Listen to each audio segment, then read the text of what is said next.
Hi, welcome to Inge's Knitting Lab Along.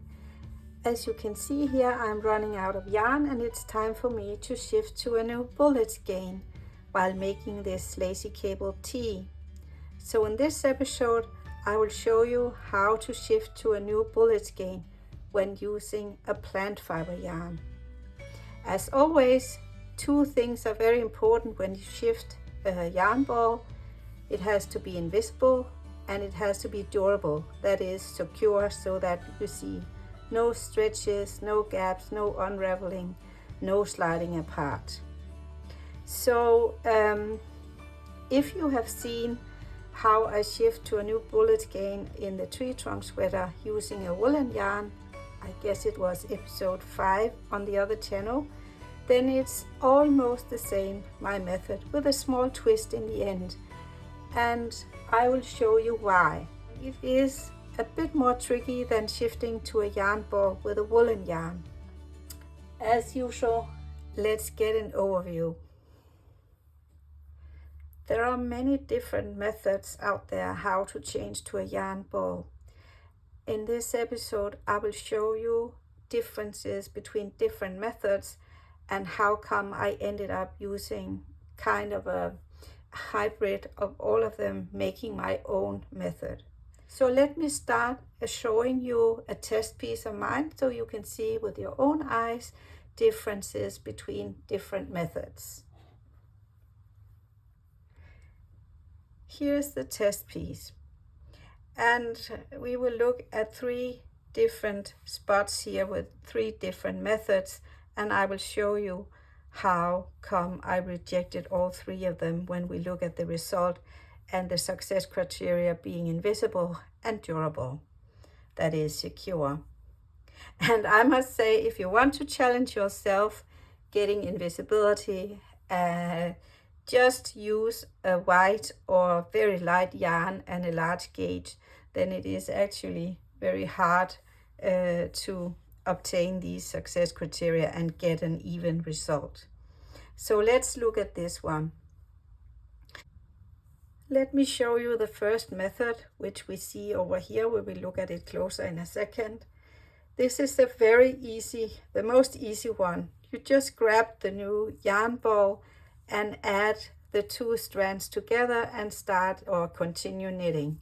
This is very easy and I would say a very secure method.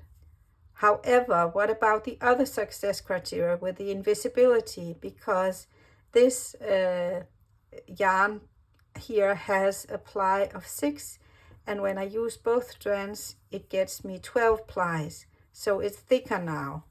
Let's look at this one. This is exactly what I did here in the test piece. And you can clearly see the density of stitches here.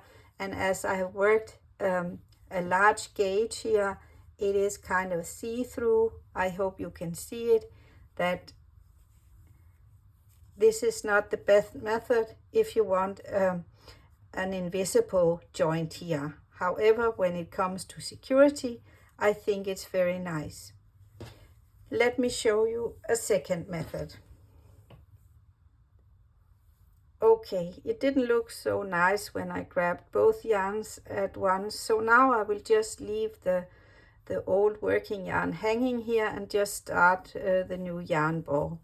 And then I will have to weave in the ends afterwards. So now they are just sitting here like this. So when weaving in ends, it's important that the old one will go in the knitting direction and the new one will go backwards, so that it kind of follows the flow. And then you can weave in 2 ways. Let me show you what I did over here. Because I wove in the purl ridge here. Well, it looks better than up here, so it gets a point more for invisibility here. However, when you look at this strand, look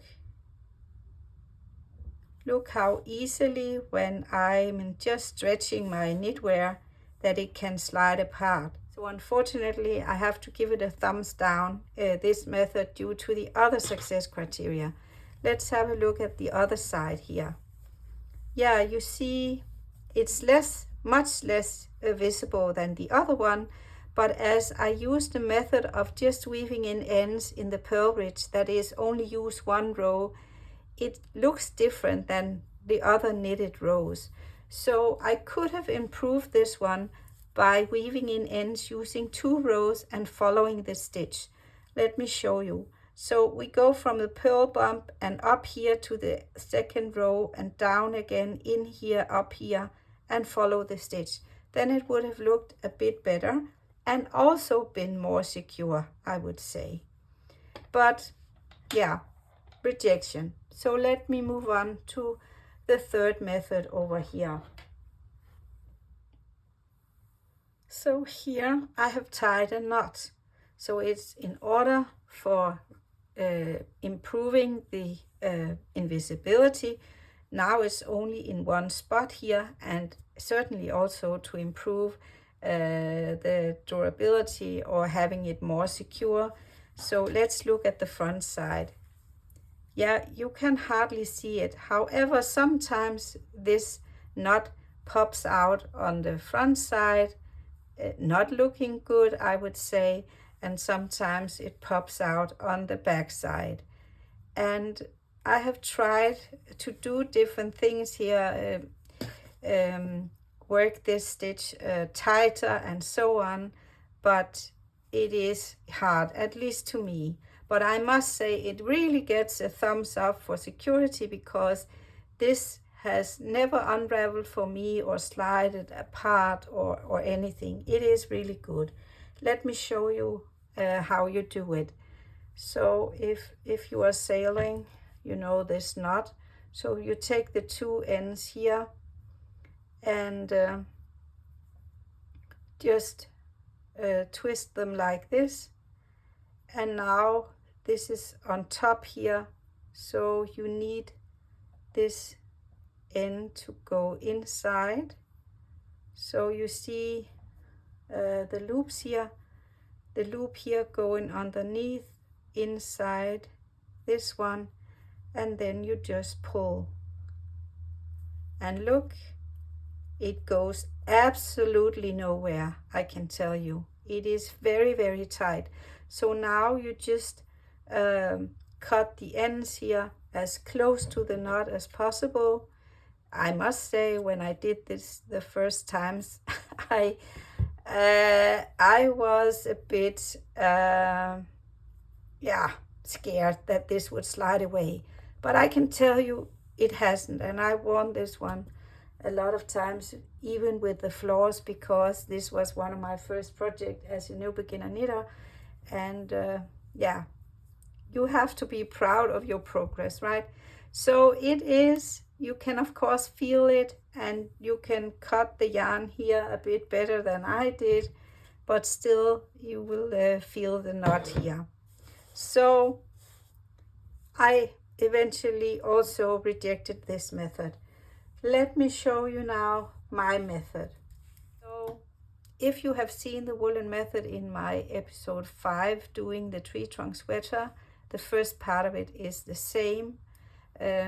However, in order for you not to switch between 2 different tutorials, I will show you the full method here. But if you've seen it before, then skip this first part and fast forward to how I do when I have joined the new yarn ball. Because different properties of yarn calls for different ways of shifting a yarn ball. That's just how it is. Because the woolen yarn has these scales that will grip and makes it harder for the yarn balls here, or yarn strands, to slide apart and unravel. Whereas this plant fiber yarn is very smooth and slick with no scales, and hence it very easily slides apart. But let me start. The first thing to do to get the invisibility part of it is to split the yarn. So I split the plies, and this yarn has 6 plies, so 3 in each. If you had an uneven number of plies, no problem. then, for example, if you had 5, then you have 3 and 2, 2 and 3, and then you would just pair the 2 and 3s and get the same number of plies as you have knitted with over here.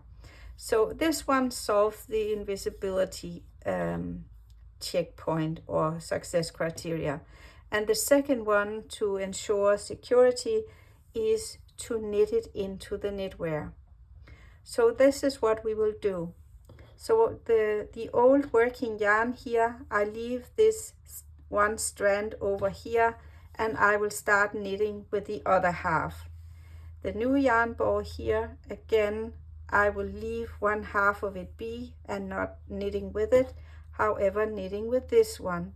So I now add this one here with a small slip, and I just start knitting like this. And now it will become both invisible and secure, because when knitting you touch 2 rows so that you follow the stitch and you have the same number of plies. So that's just what you want. So let's see when I reach the part where the yarn splits. We are soon here, where the new yarn ball splits here, and I look at how much I have left. So I kind of twist it around this one and twist this one around, so that when they meet each other, I can knit on both sides of this one. I don't want to make it double, I just want to kind of secure it in a way here. So I just knit onwards until they meet.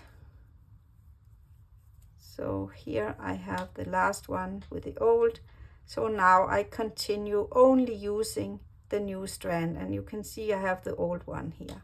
I could have made it a bit longer, but maybe you know me by now, I'm a yarn saver. So this is how it is. Somehow I keep reaching the point where I change yarn ball here at this part, and I prefer to do it in the lacy cable part and not the sleeve, because it's less visible here. So let me show you what I do. This was exactly the same as the woolen method, and now we have these ones. Let me turn the work so you can see. I have the new yarn over here, and I have a slip of the old one here, a small tail of the new one, and the old one here. So I have kind of 4 small tails now. And in the woolen project, I would cut the ends here and feel confident that it wouldn't slide apart. However, when I use this plant fiber yarn, I'm a bit more anxious, is a hard word, but you know, we say in Danish, we go with both suspenders and a belt. Vi går både med livrem og seler, so it's double kind of securing here. So I will weave in these ends, and it's actually quite fast. Let me show you how I do. And yeah, well, it is not a beauty contest on the backside of the project. However, I love to challenge myself to see if I can make this change and weave in ends, and you cannot see it either on the front page, I was tempted to say on the front side, or the back side. So let me now weave in ends and show you how I do it. I will take these 4 ends one by one. Let me show you how I do with the long tail here. And as you can see, I'm rather lucky that I ended here where I have this knit line here, or actually this was very intentional that I start the shift in a purl stitch here, so that I can use this line of stitches to hide my half plied yarn strand here. So I just do like this, maybe like you are used to doing in a woolen yarn, like this. And I can also secure this one by having it inside the loop, like this. And now, being a plant fiber yarn, when you go in one direction, it can slide up. So I kind of make it double secure by going in the different direction. I could have also knitted inside the plies here. It's a better secure, but it will be more visible. So I just go under here like this, and then I just follow these stitches here in the other direction, and you will see, can you see it here? I think it's as invisible as it gets, and as it goes in two directions, it absolutely slides nowhere. And when you look at this side, can you see the change here? I don't think so. Let me show you the small snip here, or the small tail, we call it in snip in Danish. I don't think it's an English word. It's not that long, of course, you can do it longer if you want, but as I'm a yarn saver, I try not to. So the first security step was to put it into the loop of the other strand here. I usually do it in the other direction so that you don't have two here, but now, in order for me to show you, I will do it in the same direction. But I don't when I do weave in ends at the end. I don't do it along the way. So I just do the same thing, only 2 stitches here, go below and take the 2 in the other direction. And then I promise you, it will go nowhere, absolutely nowhere. And you can cut off the ends. Yeah.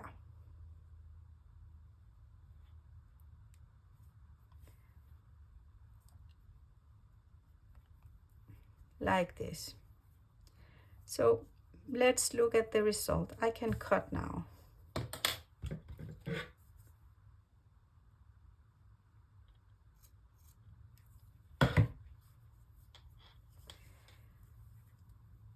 When you look at the stitches here,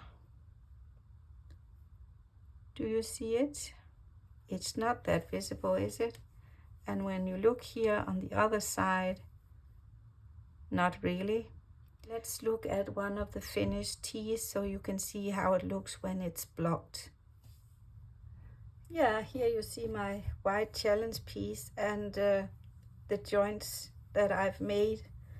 Can you see it? I don't really think I can, so yeah. You might argue that my method takes a bit longer or much longer than any other method. And yeah, you might be right. But you know what? I would happily spend these extra minutes giving me this result than I will risk the stitches stretching, giving me gaps, or even unraveling and getting holes and destroy my project.